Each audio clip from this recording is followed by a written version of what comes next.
Charizarda má. Já jsem ho tam viděl dneska. Musím vám říct, že takovou kriplovskou obrovskou tlamu nemají ani myšovi šílenosti. Dneska jsem celý den chodil po škole a pak jsem ho konečně našel. Ona ho má v kanceláři. A máš dost pokébalů? Aby ti náhodou někam neuletěl. I play Pokemon Go every day. I play Pokemon Go. Cancer! Ty vole, ten Charizard chrlí ale plameny. Ježíš, tak dělejte, vytáhněte ten pokébal. Harry, já jsem to celé asi popletla. Já jsem místo pokébalu vzala florbalové balónky. To je můj Charizard. Další závislák na Pokémonech.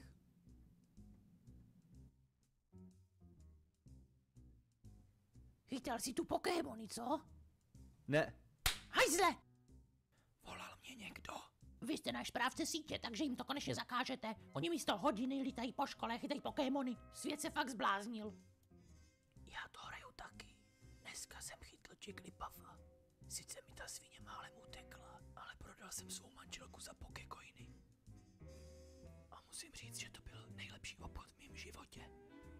Už mám víc Pokémonů než Brumbal.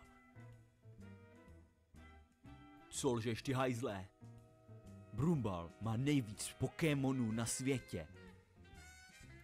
Ale jak je to možné, kde vzal tolik Pokémonů, já chci taky zakrát.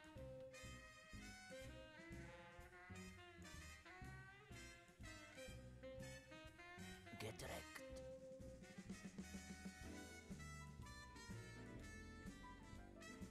Dobře. Nedáváte mi jinou možnost. Chtěla bych hodně Pokémonů, ale vy mi nechcete pomoci, takže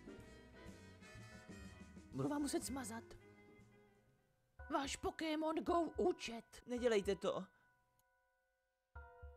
Harry, řekni, to dělej. Co mi má říct, co?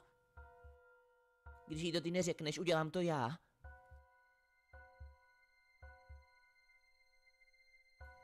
O co jde? Víme, kde je Mewtwo.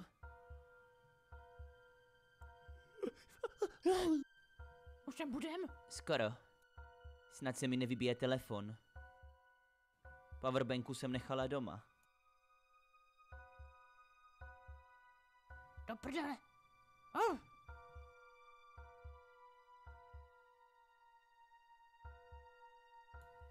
No tak kde je ten Mewtwo?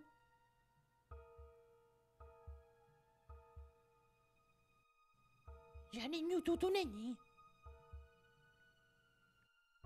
Chtěli jste mě podvést?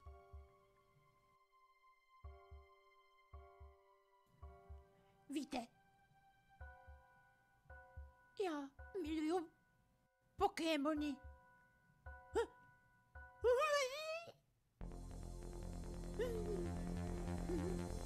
To je vážně on?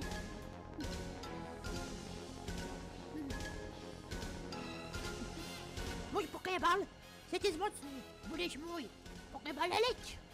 A mám ho. Dámy a pánové,